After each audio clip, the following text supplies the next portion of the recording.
この番組はご覧のスポンサーの提供でお送りします。Konnichiwa everyone, it's Dan from JaDan.co.uk and today it's 5 Minute Friday.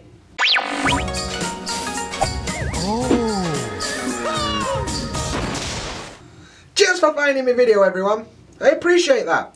So I'm back again with another 5 Minute Friday. For those of you who don't know, 5 Minute Friday is a video on a Friday where I take 5 minutes to answer a question or talk about a topic that's given to me by someone out there, maybe even you one day. So if you have got a question or a topic you want to see me talking about, hit me up. You can do that in the social medias like DMs and ting, or you can do it in the comment section below. Let me know what's going on and I'll do my best to answer your questions. Anyway, today's question, let me get my phone. Today's question is on Twitter from @PSNorix, and he says, new video topic request. Cheers from Germany. I'll be in Tokyo for 1 year for my Ryugaku soon, and of course my friends are planning to visit me. Would love to see a video about the Airbnb situation in Japan, which is kind of problematic at the moment. Keep up the hard work, dude. Okay, so that's my topic for today. As always, 5 minutes on the clock. Let's rock. So, Airbnb. Oi, Dan-chan. Airbnb wa nani? Hang on. I thought you weren't real. I don't know what's going on anymore. But anyway, to be honest, I don't know what an Airbnb is. I've never stayed in one. But I had a look on internet, as you do. Have a little Google. And basically, it looks like you rent an apartment or like a house instead of booking a hotel room. It seems to be like just renting a house short term, like for 2 weeks instead of, you know, a year or something. And it's kind of good because I think it's like a cost-effective way for big groups to stay together. Like if you go on holiday to America and book a villa or something, I think it's kind of like that idea.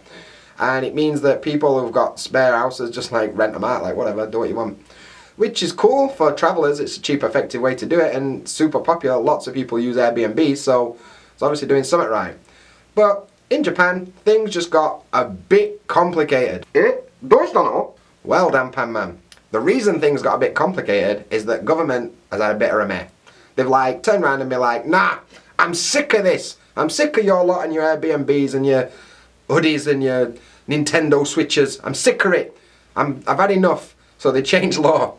In 2017 they made this like Minpaku law, I think it's called, which is like a private lodgings thing. And basically you need a new license to be able to do Airbnb in Japan. And it's not just like any old license, you just fill a form out, you get it. It's quite hard to get, but look at things. So you need one of these licenses, otherwise you get bare fines. Like there's going to be trouble. People come knocking on the door and be like, give me all your money, mate. So there's that too. So this started in June 2017 and they were like, get this license or get a hotel license, otherwise they're done for, mate. Alright, so that's all well and good. Then roll around to this year, that law's enforced. This month, suddenly 80% of Airbnbs in Japan disappeared off that website. You don't know, get lost.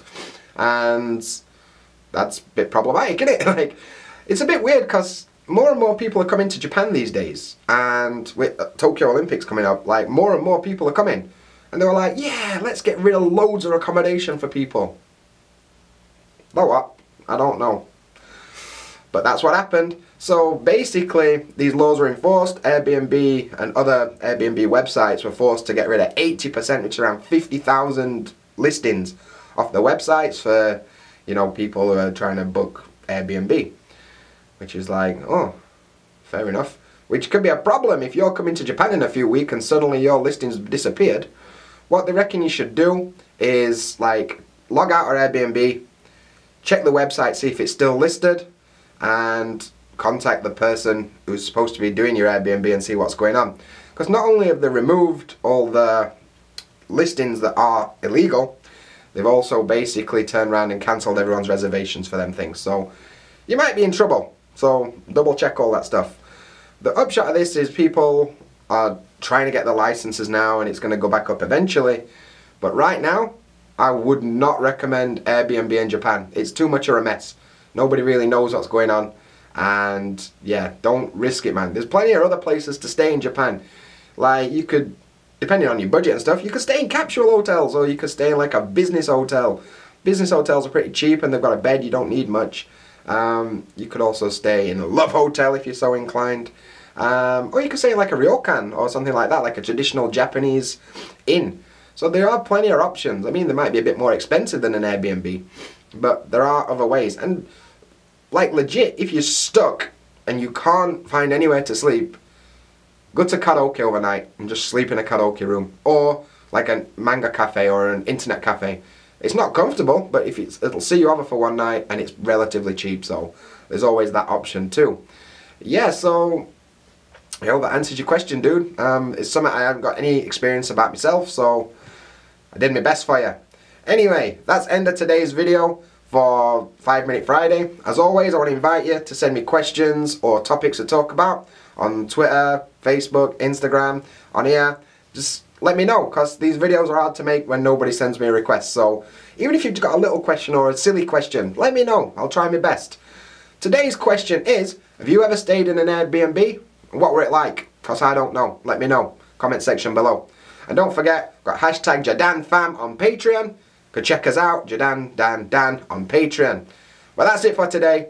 So as always, until next time, Jamata!